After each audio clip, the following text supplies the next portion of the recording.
I always try and like to film outside. I mean, it's much nicer background, but it's really loud out here.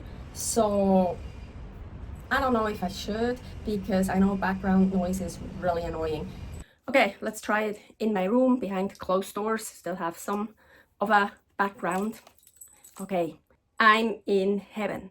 That's what I thought when I walked in the first time to Macro Cash and Carry store in Mae Rim, Thailand.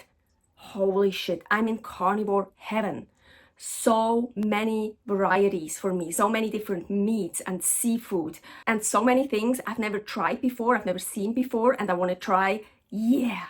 So let's start with the seafood. So Mae Rim, close by Chiang Mai, is inland in Thailand, North Thailand. So there's no ocean, no water, but still there was so much seafood available. It was fresh and delicious. It's on ice, and you just take tongs or gloves and pick out whatever you want yourself, put it in a bag and give it to the people to weigh it out. So I love that, when you can pick yourself exactly what you want. So the first curious things I saw there was horseshoe crabs. I'm so excited. Finally, I bought one of those horseshoe crabs. Never had it before, never made it before, never even seen it before. Here at Macro, the grocery store in Mae Rim, Thailand, they have those every day. We went there all the time. I looked it up, how to cook it, how to prepare it. So I cooked, prepared it, and ate it, and so delicious. I absolutely loved it. Horseshoe crab, mainly the eggs, but also some flesh, and I made sure I have the kind of horseshoe crab, the flesh is not poisonous. Okay, it took me a while to make sure that I got that one. I didn't put anything on it, no salt, nothing. Okay, here, some flesh, some eggs. I want to just try the eggs first, here. Just some eggs. Mmm. Oh, I cooked it 15 minutes. It said 7 minutes. I cooked it 15 to be really, really sure. So maybe I overcooked it a bit. Oh, wow. Fucking love this. The eggs are like rubbery, but in a good way. I like it. Maybe I also just overcooked them a bit, but absolutely love it. I didn't eat everything at the same time, so I had some leftover, and I created a recipe for my other channel, Creative Carnivore Kitchen, and sometime in the future this recipe will air there. If you picked out a whole fish, you just bring it to the counter and tell them how you want it cleaned and prepared. And I don't know if they spoke English there or not, but doesn't matter. There was a chart that was super cool with numbers, and it showed you the different styles of cleaning and preparation, even with cutting up and stuff. So I always chose number 4 and just went to the counter and held up my fingers, and they performed it, weighed it out, and gave it back to me. So I was super surprised when I got home with the whole fish. The guts were still in there. Well, it was cleaned, but it was still hanging from one part, the guts, and shoved back in or something. And I thought, actually, unfortunately, I forgot to take a picture. And I thought, oh, that's actually kind of cool. Nothing gets thrown out there. I'm sure Thai people know how to prepare the guts, but I don't, and I didn't want to figure it out, and so I just threw them away. But other times when I bought other fish, the guts were gone. They didn't come with the guts. So I was wondering, maybe the first time, because not on purpose, I bought a tilapia. I didn't want a tilapia, but well, I got a tilapia anyways. So, and tilapia is very, very common in Thailand. I think it's probably sold and bought the most. And maybe they only do it with the tilapia. Maybe it's a specialty or something for Thai people to use the guts of tilapia. I have no idea. I absolutely love cephalopods, or however you pronounce that. I think so far my favorite seafood. And there were so many cuttlefish, squid, octopus. Oh, and Paul found jellyfish, but in a bag. I never had them before. So I looked it up, how to prepare it. So apparently you just blanch it in water for like 30 seconds. So I did that for like 30 to 60 seconds. I tried it, and oh my gosh, I loved it. Like crunchy in a way. And oh, I think I have to add that to one of my favorite seafoods.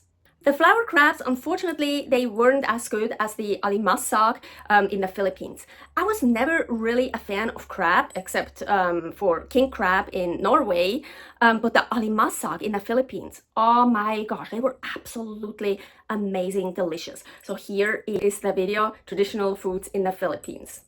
At the macro store, they also had tanks with still living fish swimming around in there. And they also had a lot of fish and seafood packaged up and frozen, but they weren't really clean. Most of them had something else in it, like sugar or something stabilizers, or I don't know, frogs. There were whole frogs there.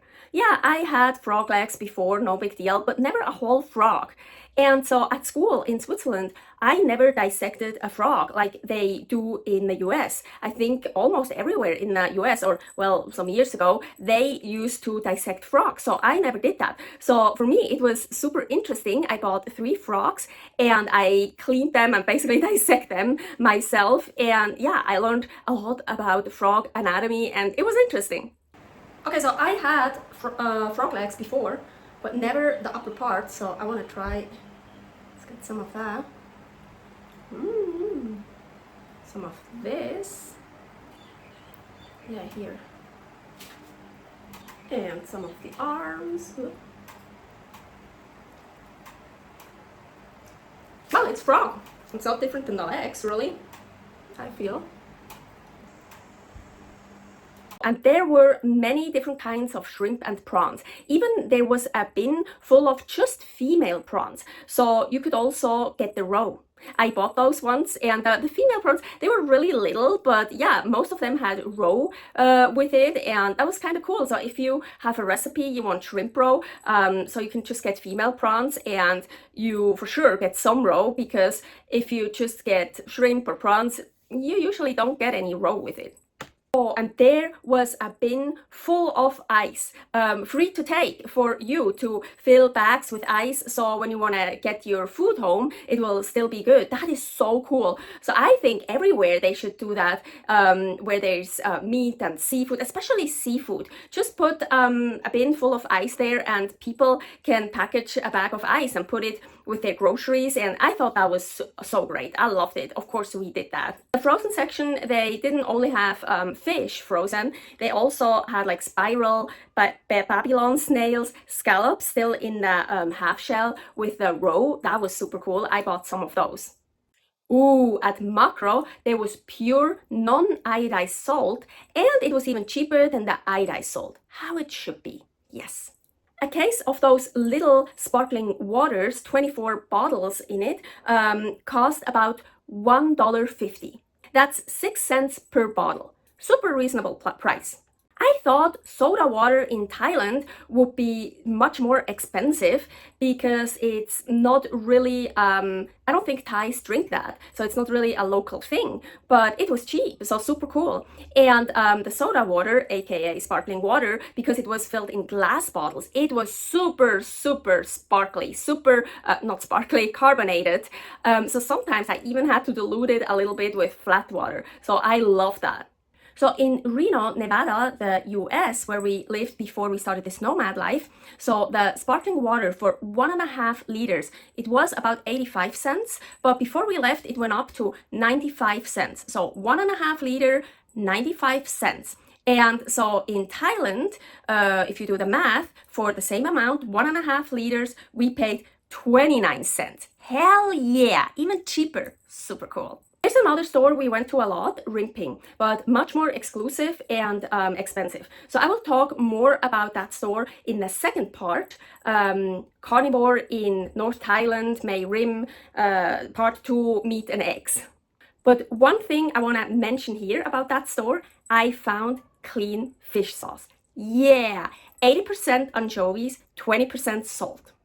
So cool. I loved it that I found that fish sauce. I didn't have fish sauce anymore since I'm a carnivore. I'm a carnivore since November 2019 because I never could find clean fish sauce. It always had sugar in it, preservatives, like something. So I was so super excited. Yes, I tried to make it myself, but I threw it away because fermented fish, I don't know, a lot of stuff can go wrong if you don't do it properly. And I was like, no, let's not take any chances.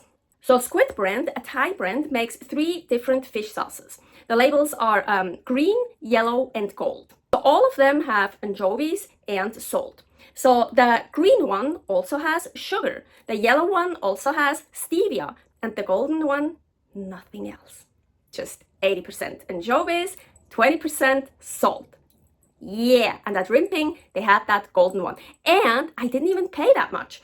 I think I paid around $1.77 for that bottle, what is totally reasonable. When I Googled about clean fish sauces, I also found another brand, but from Vietnam, and that was like ridiculously expensive. Well, you could order it, and I don't remember the price, I really don't, but I think it really was like $50, something over $50 for the same amount. So I was so happy when I found the Squid brand, the golden one.